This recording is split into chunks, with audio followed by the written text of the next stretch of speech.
And I think we are live in YouTube and we're live on Instagram. Finally, good. Quite late, I know. Sorry, people. I had some technical issues, as I always do. Thank you for someone that it's already online. I don't know who they are, but thank you, people, for the people that are here. Oh, Delia. Hi, Delia. How are you? Happy birthday, by the way. So, tonight we have a very interesting topic, as we always do, but of course, we need to begin by the simple and the normal disclaimer that we always do, that what is the purpose of this space? This is a public service that here in A-létheia we offer to our public, that is mostly originally people that have worked with us, being students of us here in A-létheia for some different reason, me and my partner.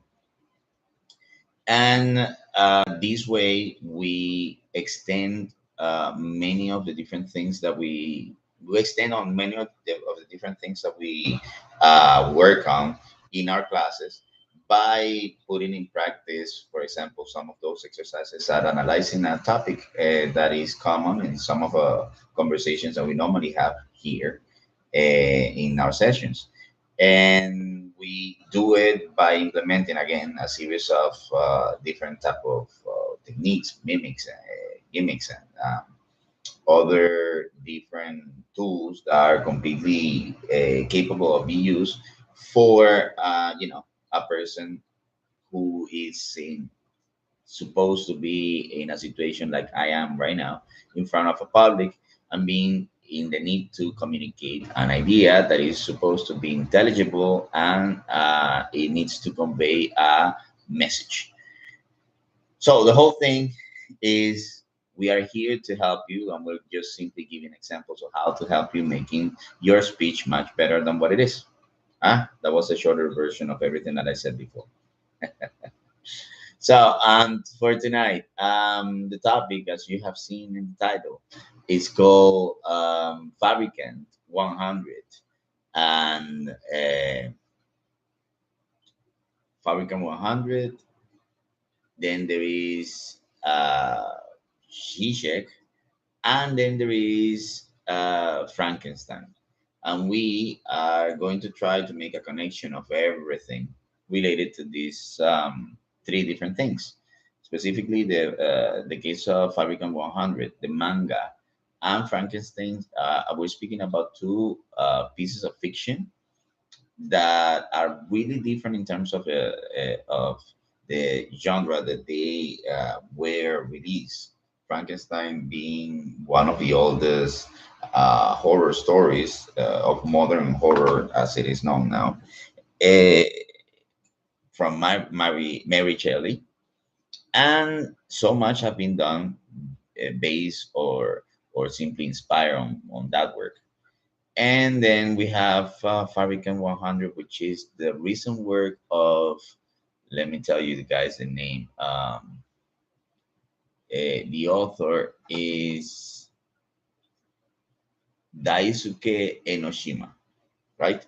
Daisuke Enoshima was the person, an assistant to that I collaborated with Ishibi for another story that was called the Elusive Samurai. I haven't read that one, but it really caught my attention. The name of the Fabricant 100, with when they were trying to relate to it in Screen Rant to Bleach. Bleach being a series that I've always found interesting when I was growing into the whole world of manga.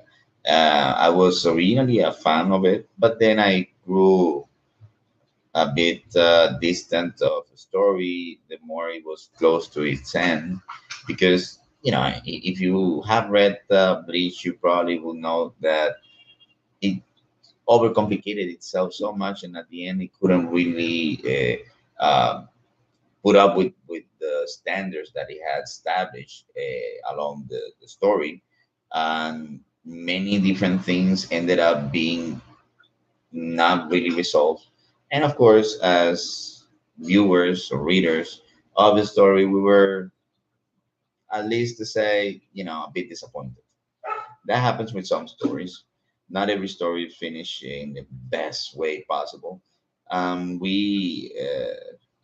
wife always says that we're terrible. The fans are terrible to criticize the authors for how we criticize them. I mean, criticize them in a negative way by not really recognizing all the work that is being put, to all together to make that piece of work the way it was.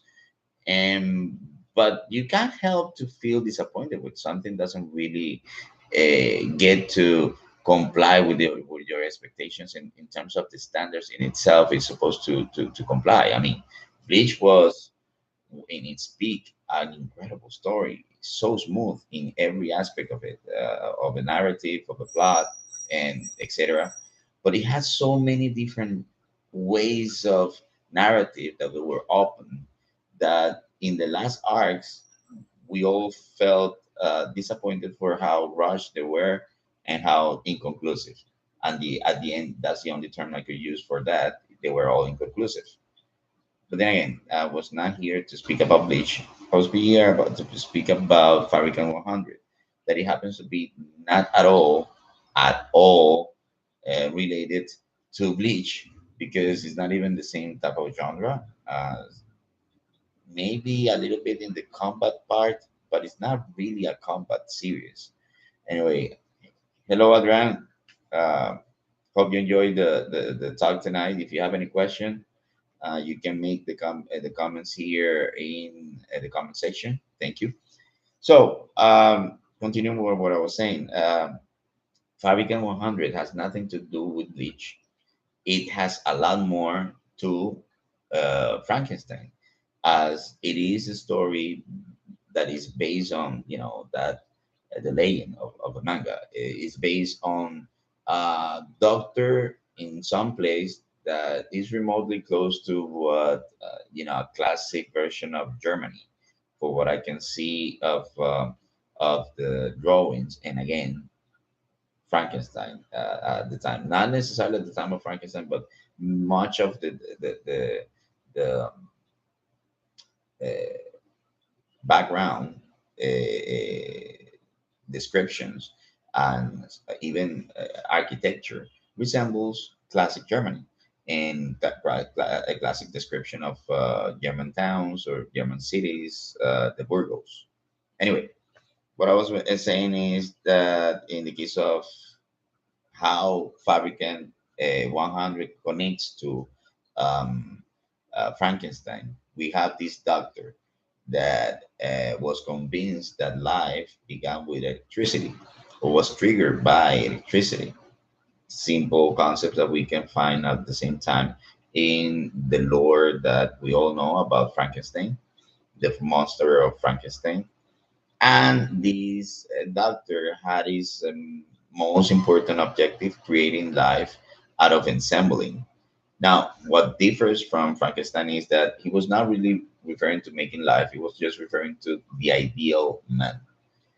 And here is when we make the connection to something that is totally different than fiction. We're speaking about philosophy, and specifically, we're speaking about a concept that is used by Slavoj Žižek to refer to many of the conclusions that he worked in his works that are not that easy to catch.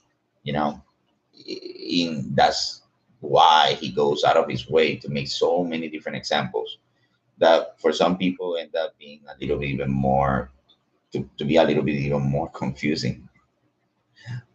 I mean, if you are interested in the guy, you just need to simply do your research. He's all over the place in the media, in YouTube, uh, in Google, and anywhere you look, you want to look. You can check about Slavoj Žižek, and you can find information related to his past work in the academia. One of the concepts that he worked. Hello, sir. How are you? Thank you. Welcome back, Mr. Yeah, I know who you are. Let's see. remind me a little bit in the chat, but yeah. We actually connected at work in Guayaquil. Well, welcome. I hope you enjoy the talk tonight. If you have any question, you're welcome to shoot. Eh, all right, let me go back to what I was saying before about the concept of Zizek.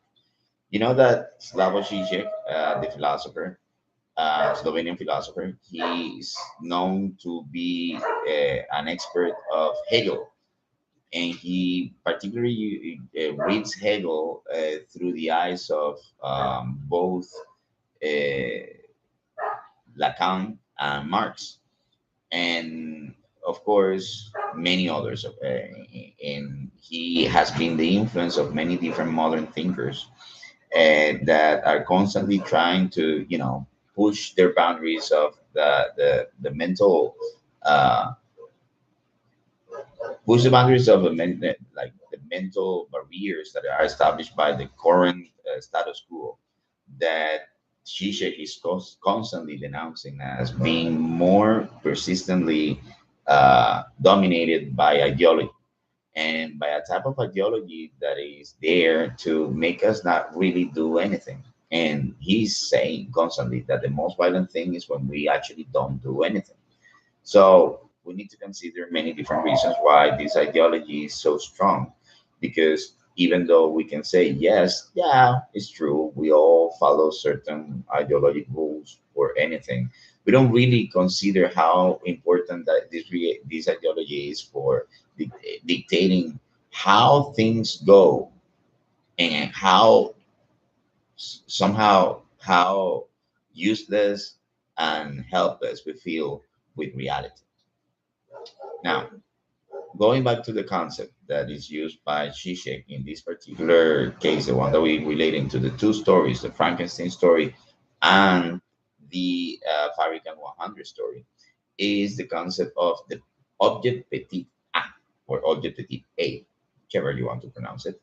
It's in reality a French phrase that is being borrowed to English and obviously used by Zizek in his own accent. And we now, being like the latest interpreter of a whole phrase, we're gonna try to discuss about the what it conveys, right? And considering obviously the two other stories. So let's make a summary of the two stories first, to then try to make the connection between those two and what Zizek has to offer in his philosophy, practical philosophy for the world. So let's start by the oldest of all, Frankenstein. We all know that Frankenstein is a story about Victor Frankenstein, a scientist of Victorian time that using alchemia and other different methods, he managed to, uh, obviously behind the any supervision of any possible authority at the time, managed to recreate life from a body that was made by pieces of corpses that he stole, or bodies from the cemetery.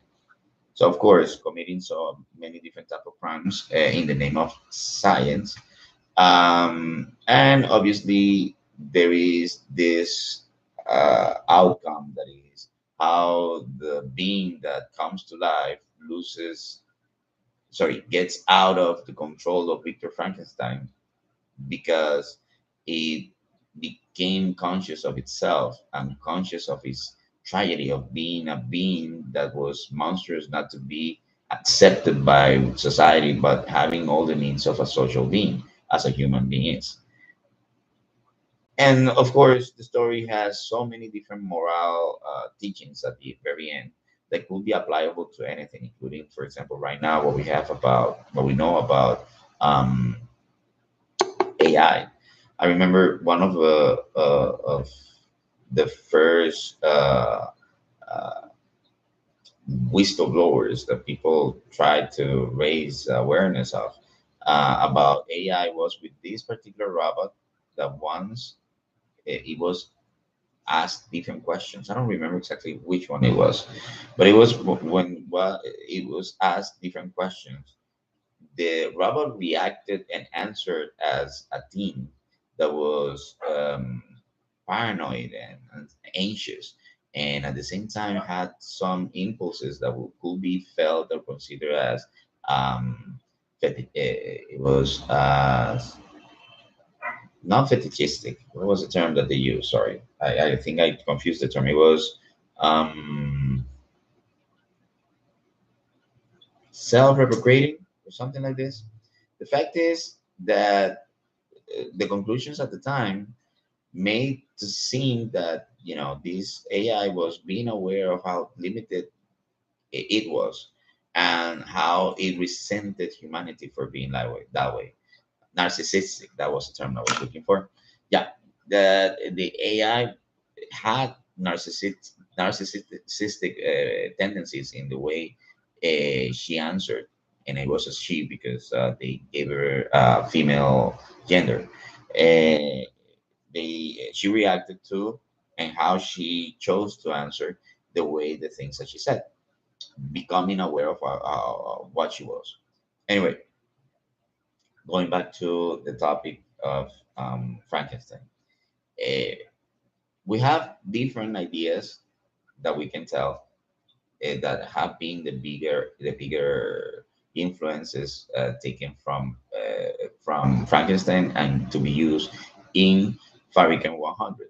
We have, for example, the idea of the scientist that is looking for replicating life, natural life, and we have electricity, the use of electricity as a source of energy to give this type of life.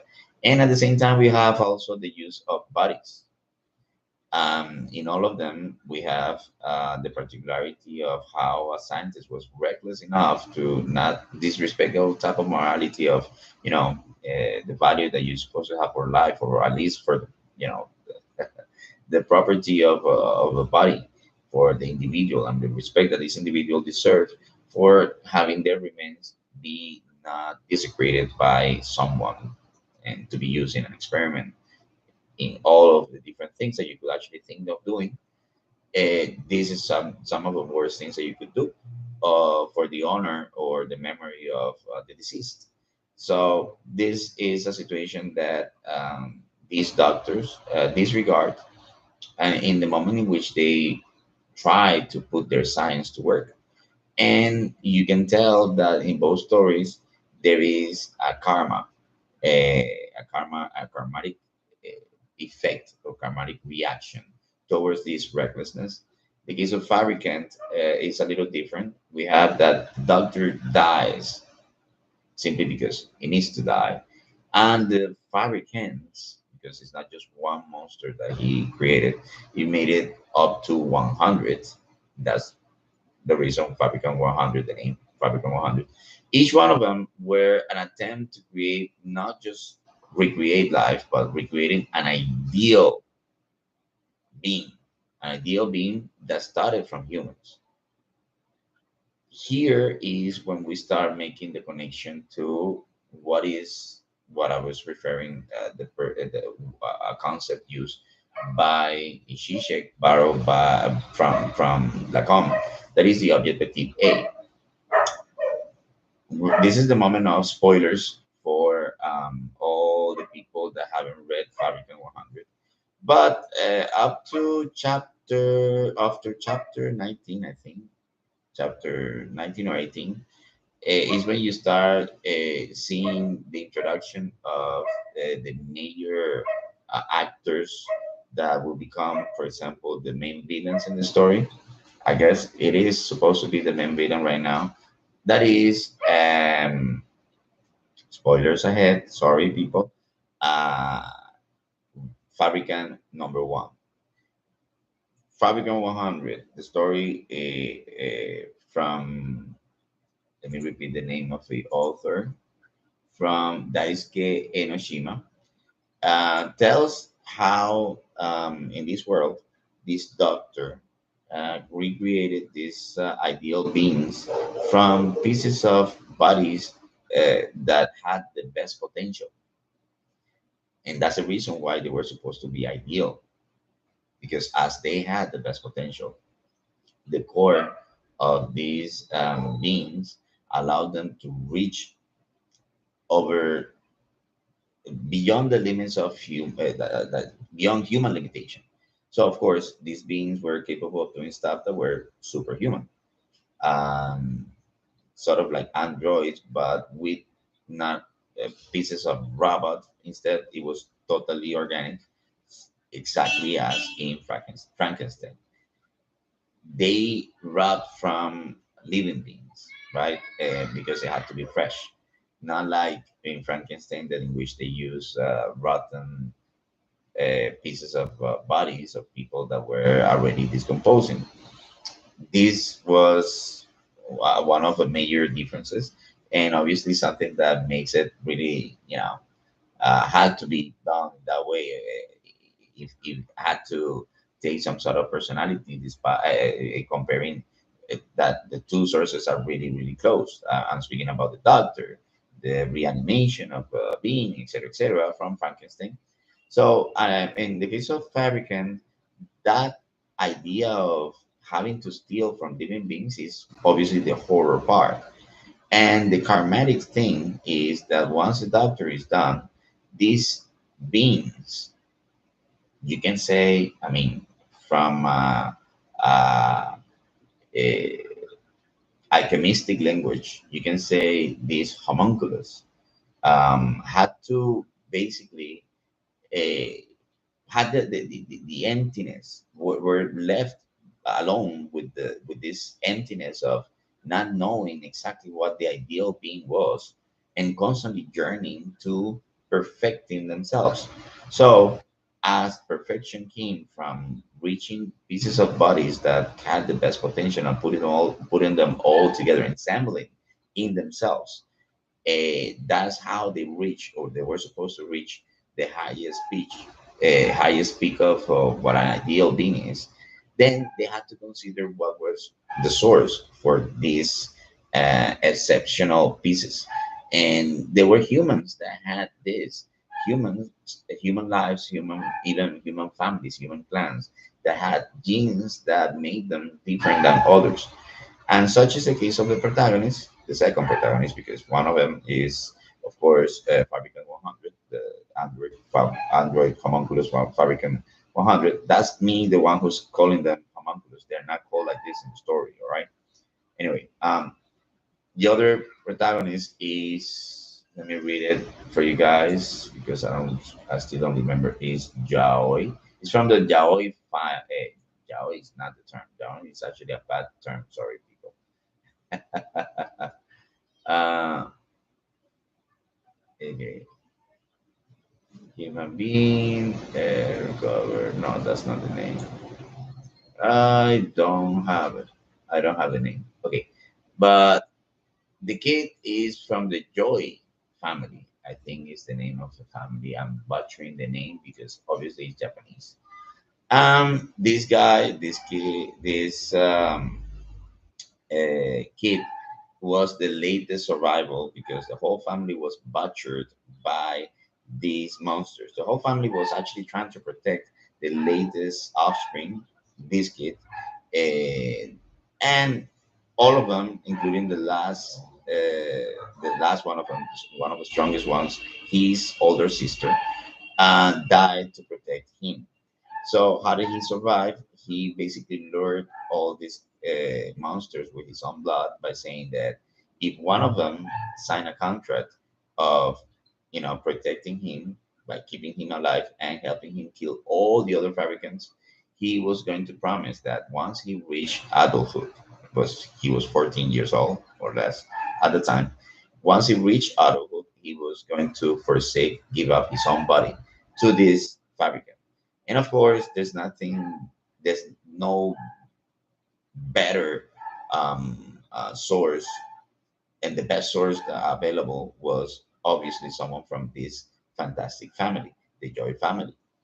And the one that decided to take on the offer was obviously the Fabricant 100 homunculus. She said, "Yes, I'm gonna do your bidding." And then both of them decided to join the venture of started hunting down each one of the fabricants. Obviously, we know that this is a pretty gore story. The Speaking about the manga itself, I cannot really say that it's got the best drawing effects or the drawing style. It doesn't. I could say that it's, leaning more down to the traditional style of manga.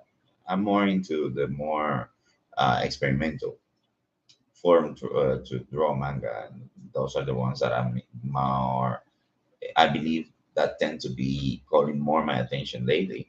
Uh, but this story was really good, not just because of the drawing. In reality, it was because of the story itself, the way it was written. At the beginning, so simplistic, but it gives out so much about the world, the lore it conveys, in terms of the values that these monsters have and display. There is a constant dialogue between the protagonists and everybody, everything else that is happening with him, with himself, and him with some of the monsters. Whenever there is a chance between in a confrontation, that he has an exchange of words.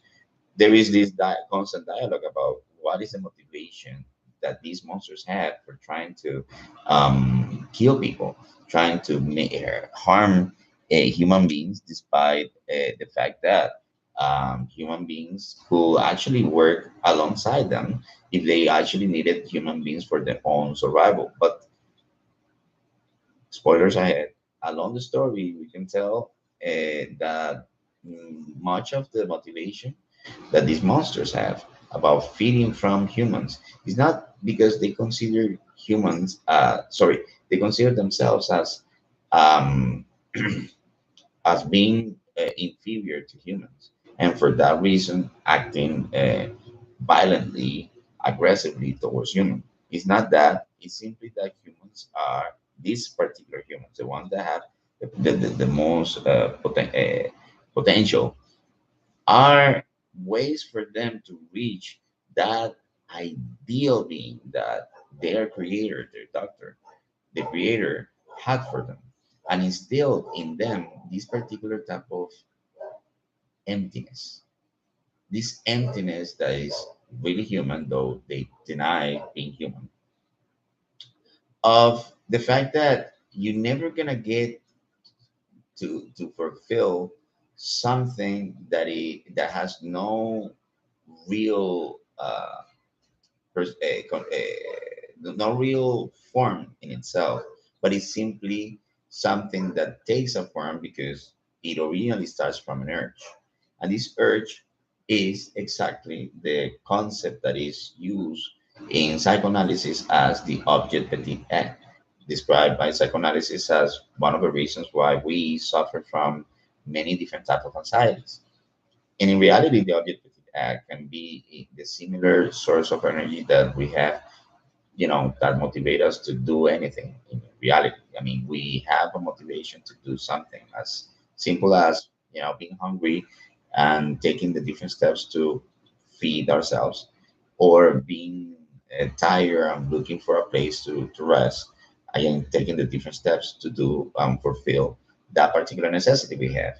Um, Being lonely, looking for the people, looking for the means to reach this group of people that you could fulfill this necessity with, and so on and so forth. But it so happens that the object petite A is not exactly satisfied because it is not exactly formed. It's there as a need that is haunting constantly the person, the individual that does not know how to deal with the urge. So the only thing that this individual could do is give it a form because that's what our brain does. Our brain tries to interpret among the different signs of a stimuli that we perceive from the external conditions that we always have. And from there, it interprets into something that we're supposed to do. And it happens that the object petite A becomes that apparent super important need that is not a physical thing. It normally becomes a journey that is more on the spiritual side. So when you think about how important religion is for the life of people, and we have recently finished the topic of Christianity influencing media characters and media stories, current media characters and current media stories for a reason, because we know how ideology is also strongly supported by the current perception of religion, as it is normally understood and known. Omar Sud, that's the person that was there. Omar Sud. Hello, Omar. Thank you for being here. All right, continue what I was saying. So, the stories, many of the stories that we have today have that influence that obviously we can trace it to Christianity. That's the live that we had last week. I recommend you check that one in our YouTube channel. But con- understanding that the same idea, we have that when we are, let's say that we have a necessity that we think we could find a particular type of satisfaction or a particular type of solution or answer through our religion, because it is something that is connected to an aspect of our lives that we don't know how to describe. The same need could actually be pushing someone that is, let's say, driven by strong addictions, all the way from alcohol to uh, gluten to whatever. You got people, game, for example, now different type of gaming addictions. We got betting games and we have video games, and we all know that actually exist. People that don't leave their rooms because they're constantly, you know, hooked on wire to their consoles, and you can actually live a lot, make a living by being a gamer. Some people actually pursue this professionally, and they basically are sacrificing the rest of their lives and not being capable of leaving their rooms, not being capable of enjoying everything that is out there that is so good. But you know, that's what people choose. Some of the addictions come like that, and when people think that for a time they can play well, enjoy, hang out, expand as much as they can their limbs in the pool of their thing, the object that they believe was supposed to satisfy their needs. But they soon become aware that they are still not satisfied, that there is still some void within that makes them not really appreciate even that thing that they say they have. That's when the situation becomes even worse. That's the beginning of every anxiety. That's the beginning of other problems. And again, I made the extreme example of addiction, but in reality, this doesn't really have to go from the point of addiction to the point of a problem. It can actually begin just way before, simply how we perceive reality, the way our personalities are formed, the way our parents presented the world for us, and we started conceiving the world with or without these layers of framing that we were supposed to have if we had a good education, and the ones that really terrible if we had the worst education possible. They will make us consider life in ways in which we will value certain things more than others. And that's how certain people will consider certain things more valuable. Other people will consider the same things not as valuable, but others that the other group will consider more valuable and so on and so forth. And that's how different we are. That's how apparently reality is supposed to be. All of that is ideology. Is ideology selling you options, options on which you're supposed to identify to something. If you're like this, then you're supposed to yearn for this. If you're like that, then you're supposed to yearn like that. Yearn for this, yearn for that, yearn for that. Everything is a trend, everything is a market. And as long as there is a market, there are people that are going to be working behind scenes, pushing agendas, different agendas that are not necessarily going to be meeting the same end. And as they don't meet the same end, that is when we understand that ideology works perfectly, because not necessarily people have an idea of how everything's going to end. They just simply put these schemes to work, thinking they're going to profit of this. Again, I'm sounding now like someone that is blaming everything to people that have power. Not really trying to sound like that. I'm just saying that that works that way. Okay. It's not that we are victims here. We have always been like this. Humanity have always worked like this. There has always been an order of things in terms of how power is established and power is used. And at the same time, there's power by knowing, power by understanding, by power by realizing what is your situation.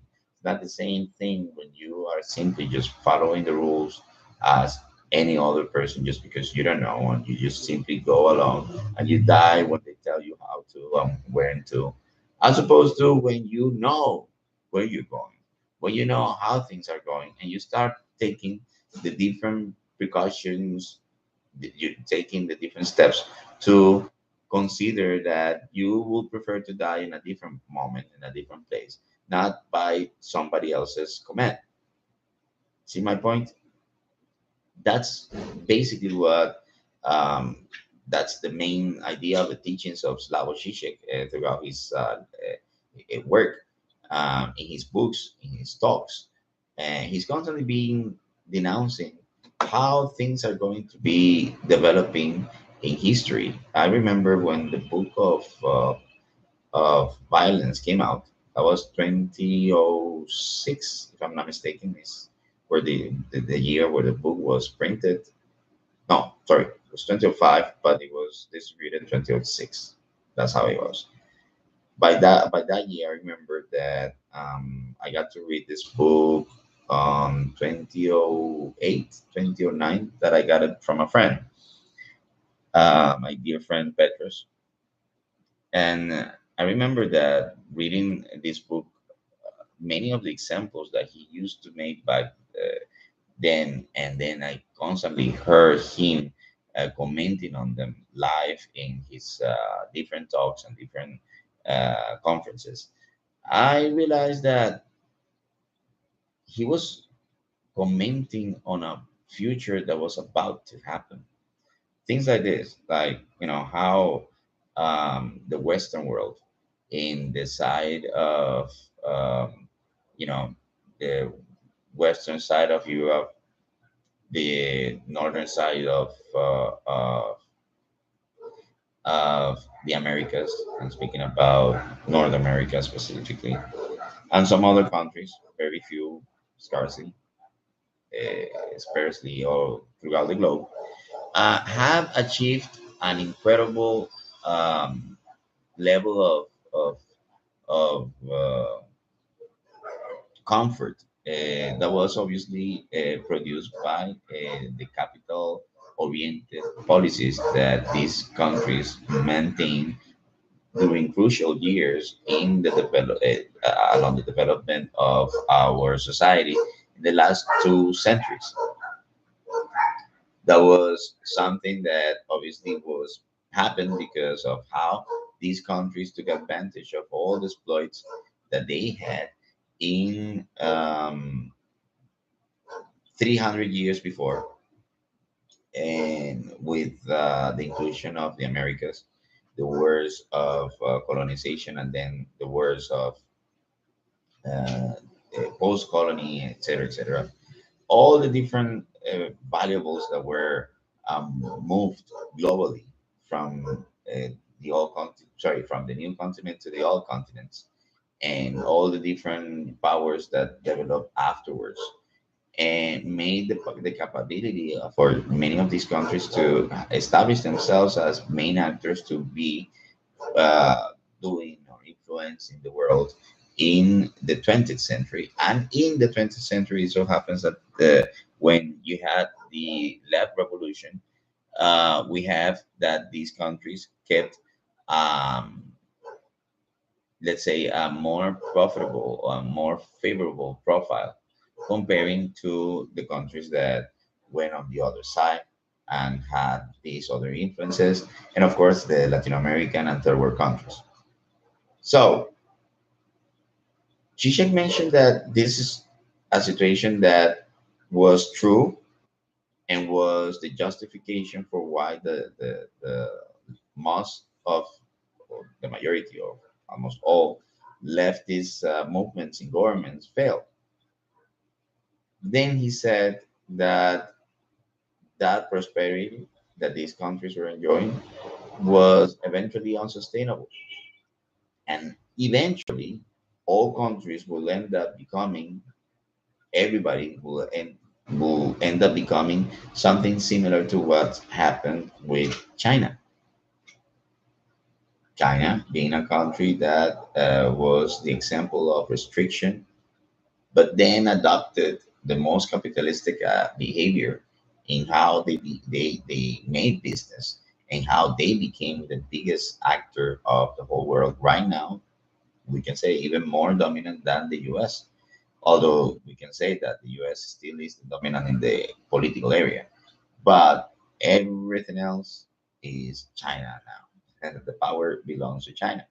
And we can tell that how the if things work for the Chinese people, it's something that is apparently only applicable to them. But that was not Zizek's prediction. Zizek actually predicted that the whole world, are going to end up a little bit like them, like, a society that is as restricted and restrictive, sorry, as the Chinese society is, but with capitalistic values. Simple. Nobody's gonna be rich anymore. Everybody's gonna have pretty much the same thing at the very end, and everyone is gonna be basically dependent on a huge, I mean, very much more influential and dominant, um, a big power, as opposed to less influence of the government in the lives of individuals. The more we have communication, the more we have different ways of control that simply just restrict the way that we thought we were supposed to live in this world. That is our dystopia, the ones that we are supposed to be acquiring soon. And one of the things that he was mentioning is that that was the new communism. It was supposed to be basically how we, humanity, are supposed to be facing the new common problems, a life of commons. And the commons are related to those things that will constantly be put to us as the new sources of anxiety. We have the ecologic disaster, we have the economic disaster, and now we have the biologic disaster that is connected to society, to social behavior as well. Recently, he's been criticized by his anti-woke position. We all know that that is part of the same agenda, right? That situation of, you know, just observing superficial aspects of the problem. And I'm not saying that that is superficial in itself, the anti-woke proclamations. I'm speaking about, we are not really seeing, but this thinker, Slavoj Žižek, mentioned back then about how this world is constantly being driven by an ideology that is pushed not by the things that we desire, but mostly by the things that we fear, as a source of anxiety, a source of void that we cannot really escape. And we, you know, in our the ideology are pushed to consistently look for or yearn for that thing that make us better, that make us ideal human beings, you know, living happy, living a fulfilled life, wholesomeness, if you will. That is, those are the trends of today. Those are the ideological trends that everybody persistently are trying to follow, are trying to get, are trying to go through. And we all know that, I mean, not necessarily under on the conditions that people are trying to say that we are supposed to get. Not everybody is going to be happy.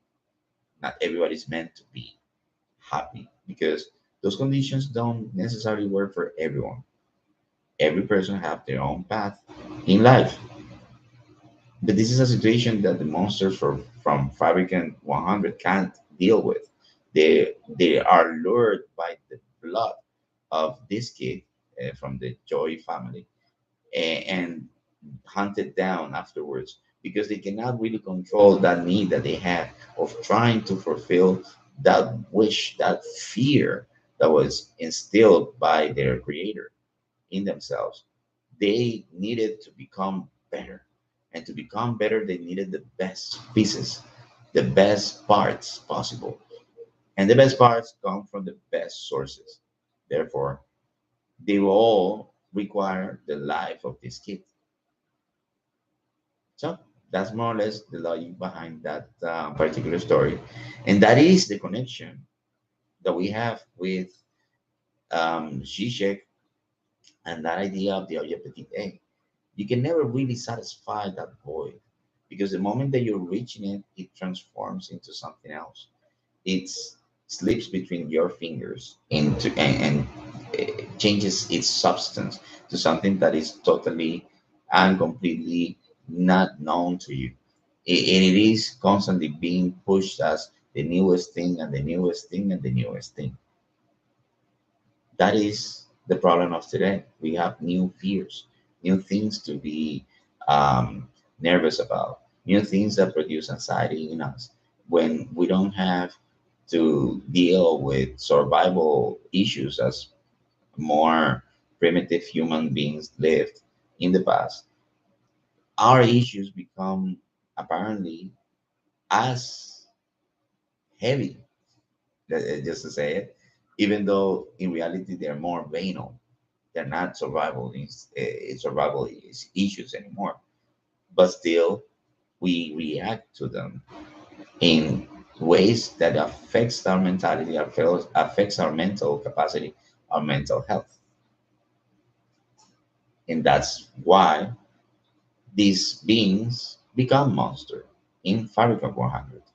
And that way we have the connection between that plus the karmatic reality of Frankenstein, and the Object Petite A from Slavoj Žižek.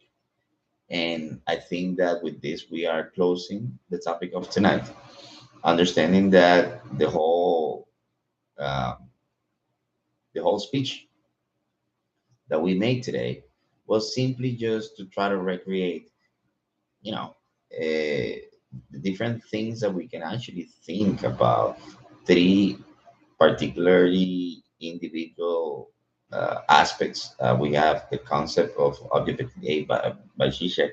We got Fabricant 100, and we have Frankenstein's from Mary Shelley into one single idea that is simply just the fact that we have to be careful by not being fooled by ideological concepts. And it's much better if we know where we're going than we simply just led by others. That way, we can try to save a bit of peace of mind. That will give us tools to eh, maintain or keep our mental health in general. That way, we finally close the topic. We're happy for those people that managed to make it tonight. There were four at a time. That's cool, I think. Um, we all know that the live sessions that we make are not necessarily widely advertised, and that's the reason why we don't expect to have so much audience. But nonetheless, the idea is that we use the material that we have worked and recorded here for our banks in YouTube and even here in Instagram, as long as they keep them there. We are grateful with both platforms. And for people that want to learn how to do the same thing that we're just doing here, how to put in practice all the different tools that we, you know, put in practice here, how to associate different concepts, no matter how difficult they are, into a more logical and understandable way of communicating, understanding also how to get to more in depth to certain linguistic issues, etc., etc. Everything that is related to your whole process of learning another language. Uh, Sorry, not learning a language, another language, learning English as a second language. Well, here in A-létheia are here to help you, to assist you in some way, somehow. So leave us a comment if you're interested, and we will contact you. And from there on, everything is gonna be simply just collaboration, as this is basically what we do. We have a space simply for offering collaboration means. And with that, we're done for tonight, people. We're really happy for the opportunity that we always have on every Friday to work on these particular exercises, mental exercises that are simply just beneficial for me, for our brand, and for everyone that is trying to do something similar, trying to learn something similar. Okay? Well, people, I hope I get to see you next Friday. I do hope that we make it to be on the live more on time. We started late tonight. Hopefully, it's gonna be different next Friday. Okay. Well, without further ado, bye bye, good people from the internet. All right, here is done. Yes, and here is done. And yes.